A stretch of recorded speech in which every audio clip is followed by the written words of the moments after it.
नमस्कार, आदाब, सत श्री अकाल। दो टूक सीधी बात प्रोग्राम लेकर एक बार फिर मैं आपकी खिदमत में हाजिर हूँ। जैसा कि आप जानते हैं, मैं हर बार आप लोगों को किसी न किसी नई शख्सियत से रूबरू कराता हूँ। आज हमारे स्टूडियो में जिन्होंने जन्नत दी है वो बेहद ही खास मेहमान हैं। कलाकार किसी तारुफ का मोहताज नहीं होता, इनके नाम को सभी जानते हैं। दोस्तों, बहुत कम महिलाएं हैं जो आर्ट फील्ड में अपना कार्य कर रही हैं। उन्हीं में से एक हमारे साथ अभी हमारे स्टूडियो में विराजमान है, बीवा बुद्धि राजा। नमस्कार बीवा बुद्धि राजा जी।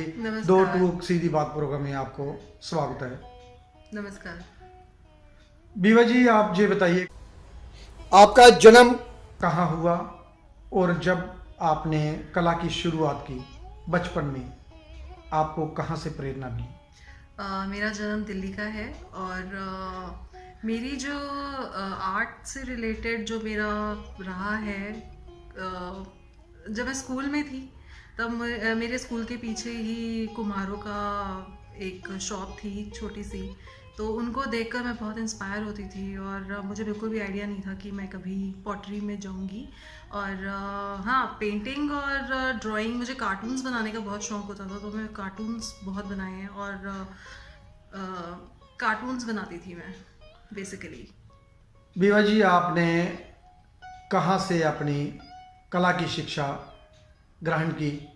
मैंने साउथ दिल्ली पॉलिटेक्निक से 2 साल का कोर्स किया था। फर्स्ट ईयर जो था वो जनरल ही था, जिसके अंदर बेसिक सारे टेक्निक्स वो सिखाते थे, और सेकंड ईयर जो है मैंने स्कल्पचर में किया था, और जिसके अंदर मोल्ड निकालना और फाइबर में काम करना, इस तरीके पूरी से टेक्निक जो पूरी स्कल्पचर की टेक्निक, थी हाँ, वो मैंने की।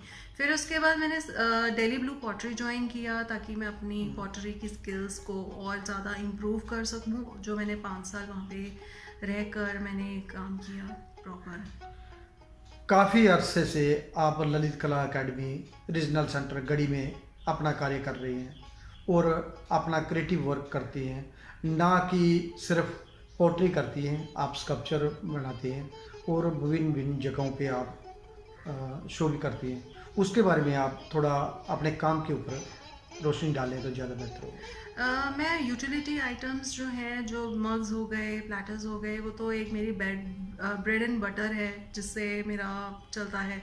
और स्कल्पचर मेरा पैशन है, मेरा इंटरेस्ट बेसिकली स्कल्पचर में है। मुझे जो स्कल्पचर बनाने में जो इंटरेस्ट आता है और जो मैं उसमें खो जाती हूँ, वो एक अलग ही चीज़ है, स्कल्पचर वर्क करना, और वो मुझे बेहद पसंद है। बीवा जी, आप किस मीडियम को लेके और किस टेक्निक का यूज करते हैं और आपका जो कार्य का विषय होता है वो क्या होता है, उसमें संक्षेप में बताइए। मैं जो टेक्निक यूज़ करती हूँ, मेरे व्हील भी आता है, स्लैब भी आता है, कोयल भी आता है, और मैं कई बारी उन तीनों को मिक्स करके अपने स्कल्पचर्स बनाती हूँ या अपनी पॉटरी करती हूँ। और जो बेसिकली मुझे सबसे ज़्यादा पसंद आता है, अगर मैं स्कल्पचर्स की बात करूँ तो मैं कोयल्स में ज़्यादा करती हूँ काम। कोयल टेक्निक से मैं बहुत ज़्यादा काम करती हूँ। और आपने दूसरा क्या पूछा था? बहुत सारी जो विषय होते हैं आपके कार्य के और तकनीक और माध्यम जो आप यूज़ करती हैं, उसमें थोड़ा टेक्निक के ऊपर जो अपने कार्य के ऊपर बता सकते। अभी पीछे जो मैंने काम किया था, मैं जैसे मायन संस्कृति के जो मंदिर होते हैं उनसे इंस्पायर होकर मैंने अपनी एक सीरीज़ बनाई थी। हाँ, सीरीज बाई सीरीज आप काम करते हैं। मैं सीरीज़ में काम करती हूँ। और फिर मैंने एक सीरीज़ में काम किया था, मैं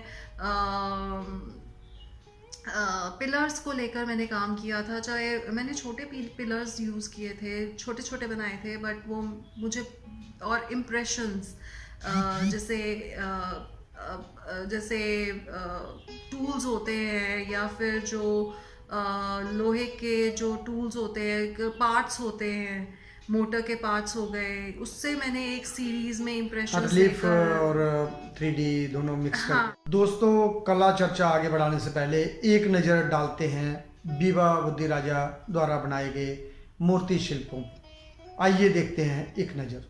बीवा बुद्धि राजा का जन्म दिल्ली में हुआ और दिल्ली को ही उन्होंने अपनी कर्म भूमि माना। आज ललित कला अकेडमी रीजनल सेंटर गढ़ी में ये अपना कार्यरत कर रही है और विभिन्न विभिन्न प्रकार के सेरामिक में एक्सपेरिमेंट करती हैं।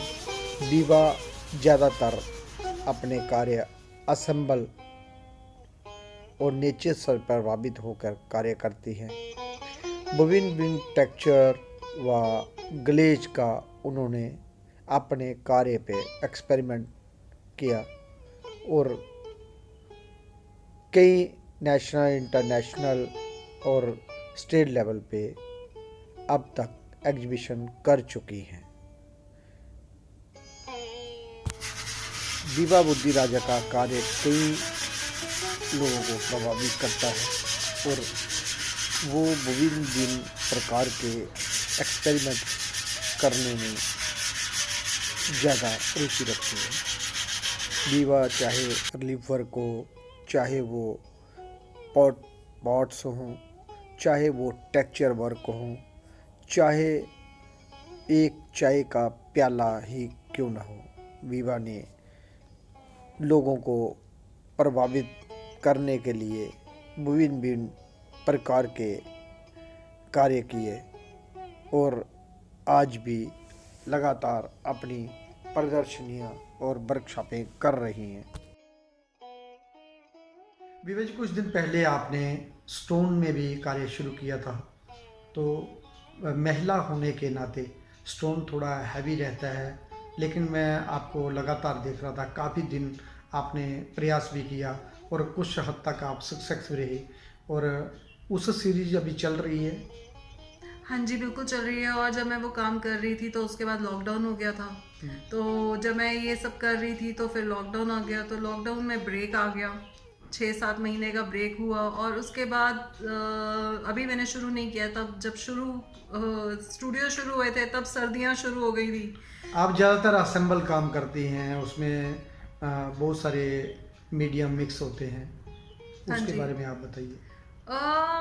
अभी जैसे वुड और क्या कहते हैं सिरामिक का ये मेरा होता है कि मैं इस तरीके से यूज़ करूँ। और अभी मैं और मीडियम एक्सप्लोर करना चाहती हूँ, जैसे स्टोन तो है ही और साथ में मैं वुड में भी काम करना चाहूँगी और ज़्यादा, ताकि मैं उसको भी एक्सप्लोर कर पाऊँ उस मीडियम को।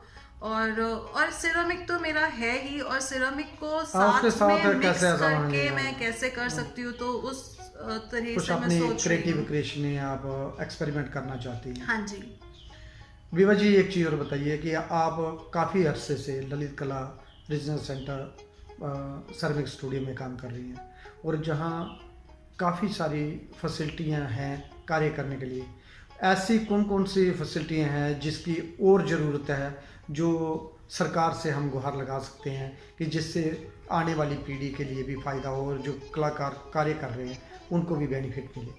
हमारे यहाँ पर वैसे तो स्टूडियो बहुत अच्छे हैं और काम भी बहुत अच्छे से होता है, स्पेशियस है। तो अभी हमारे जो स्टूडियो में है वो इलेक्ट्रिक व्हील नहीं आए हैं अभी तक, जैसे बाकी स्टूडियोज में इलेक्ट्रिक व्हील होते हैं। और उसकी ज़रूरत भी है क्योंकि बहुत सारे सीनियर हैं जो कार्य नहीं कर पाते, उनके लिए किक व्हील में काम नहीं कर सकते, तो एक वो भी है। लेकिन एक ये होता है कि वो स्पीड अप हो जाता है। अगर आपका इलेक्ट्रिक व्हील होता है तो आप लगातार काम कर सकते हैं, आपको उससे ज़्यादा ग्रोथ आपकी निकलेगी होती है। और साथ में हमें स्लैब रोलर की बहुत ज़रूरत है, क्योंकि जब हम बड़े बड़े काम करते हैं तो हमें जैसे बेलते हैं हम स्लैब, तो अगर एक स्लैब रोलर आ जाता है तो हम उसके अंदर एक इवन जो होती है इवन लेयर, हम इवन थिकनेस, एक स्टूडियो को बेटर करने के लिए उसको उसके रिक्वायरमेंट जो अगर जैसे क्ले हम स्लैब बेल रहे हैं तो अगर जैसे हमें इवन थिकनेस चाहिए होती है तो स्लैब रोलर से ये होता है कि हमारी इवन थिकनेस आ जाती है, तो हमें ज़्यादा मेहनत नहीं करनी पड़ती और हमें वो जितना मेहनत हम उसमें लगाते हैं वो टाइम बचेगा, वो टाइम बच के उतना हम अपनी और क्रिएटिविटी को इम्प्रूव कर सकते हैं और अपना और ज़्यादा काम कर सकते हैं। वहाँ पर पहले फार्निश भी दो थे, जैसे वुड फायरिंग था, अभी वो बंद हो गया है, अभी इलेक्ट्रिक फार्निश चलता है, तो उसमें भी काफ़ी कुछ दिक्कतें आती हैं। बिल्कुल आती हैं। पहले हमारी एक्चुअली में 3 फर्नेस थी। एक हमारी टेस्ट किल्न भी होती थी जिसमें हाँ हम अपना जैसे हाँ, कोई भी टेस्ट कर लेते एक्सपेरिमेंट, थे, हाँ। ग्लेज़ टेस्ट करना हाँ होता जी। था तो ईज़ी हो जाता था। और वो हमारी कुछ वो था, हमने देखा था पहले, था, अभी नहीं है। नहीं है, जब से ये रेनोवेशन हुआ उसके हाँ बाद सही। वो एक फर्नेस जो है वो हमारी ख़त्म हो गई। और हमारे पास 2 फर्नेस और थी इलेक्ट्रिक वाली, जिसके अंदर हम एक में बिस्क करते थे और एक में हम ग्लेज कर लेते थे। अभी एक से ही और काम अभी चला रहे एक हैं। से ही काम चला रहे हैं और उसका भी अभी हालत बहुत बुरी है। हाँ, सरकार को इस पे ध्यान देना चाहिए। और हमने कई बार इसकी गुहार भी लगाई अपने जो भी चेयरमैन आते हैं, जहाँ हमारे सुपरवाइज़र होते हैं, उन्होंने भी लिख के डाला। पैसों की कमी के कारण वो अभी रुकी पड़ी हैं। अभी उसका प्रोसेस चल रहा है, हमने बात किया था, जल्दी ही शायद लग जाएगा। हाँ, सुनने में आया है कि जल्दी ही फर्नेस लग जाएगी हमारी, किल आ जाएगी हमारी। विवा जी, एक चीज़ और बताइए कि जो भी आप एग्जीबिशनें करती हैं, जहाँ स्कॉलरशिप, जहाँ फेलोशिप जो आपको मिली, और कहाँ कहाँ से आपका काम लगा हुआ है अब तक? दिल्ली में ज़्यादा है मेरा, क्योंकि मैं दिल्ली में ही काम करती हूँ। और अगर आप देख रहे हैं तो जैसे कैंप्स होते हैं या स्कॉलरशिप जो होती है, वो मुझे गढ़ी स्कॉलरशिप मिली थी तो मैंने वो उसमें किया था। और फेलोशिप जो है अभी ट्राई करूँगी मैं दोबारा से। जरूर जरूर मिलेगा, आपका बहुत बेहतरीन काम है, प्रयास करने से सब होता है। और आपके लगातार मैं शो भी देखता रहता हूँ, अलग अलग जगह पार्टिसिपेशन भी करती हैं। लॉकडाउन ने थोड़ा गति को धीमा जरूर किया है, लेकिन हौसले बुलंद हैं, मंजिल जरूर मिलेगी। विवा जी, एक चीज़ और बताइए, जो बाहर से आते हैं कलाकार, जहाँ दिल्ली के ही बाहर के, जहाँ दिल्ली वाले जो दूर दराज से आते हैं, तो उनको क्या क्या दिक्कतें जहाँ उठानी पड़ती हैं, जहाँ उनको और सहूलतें कौन कौन सी मिलनी चाहिए, जहाँ जिनकी कमी आपको खलती है?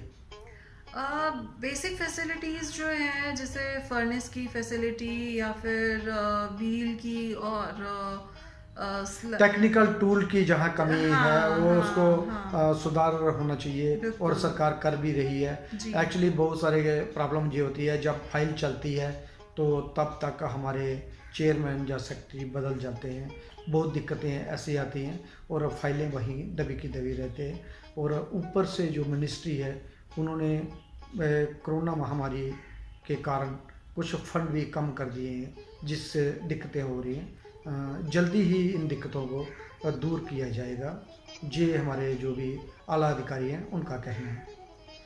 विवा जी, एक चीज़ और बताइए कि जो बाहर दूर दराज इलाके में कलाकार बैठे हैं, या युवा पीढ़ी बैठी है, या जो इस फील्ड में आना चाहती है, उन्होंने कौन कौन सी तैयारी करनी चाहिए, जो अगर सेरामिक में टिके रहना है, बने रहना है, कलाकार बन के अगर कार्य करना है, उनको क्या मैसेज देंगे आप अपने कला के माध्यम से? मैं यही बोलूँगी कि जितनी आप अपनी प्रैक्टिस कर सकते हैं आप अपनी प्रैक्टिस करें। अगर आप थ्रोइंग में ज़्यादा इंटरेस्ट लेते हैं तो आपको अपनी थ्रोइंग को बहुत ज़्यादा इम्प्रूव करना चाहिए और उसकी डेली प्रैक्टिस हो।